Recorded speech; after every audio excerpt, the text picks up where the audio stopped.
Si, banggitin ang pangalan, ay nagtapos ng aking pag-aaral sa pamantasan ng lungsod ng Maynila. Sa aking pananagumpay na ito, ako'y nanunumpang magtatapat sa adhikain, kapatiran, at aral ng aking inang pamantasan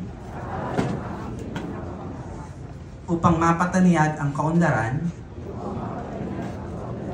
karunungan, at kadakilaan ng aking lahi at bayang pinamamahal.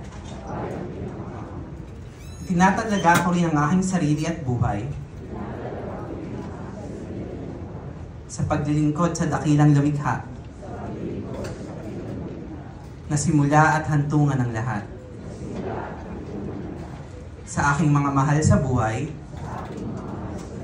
at kaibigan, at sa lahat ng kapwa ko at kapatid, sa iisang Diyos Amang makapangyarihan sa lahat. Kasihan nawa ako ng may kapal. Congratulations.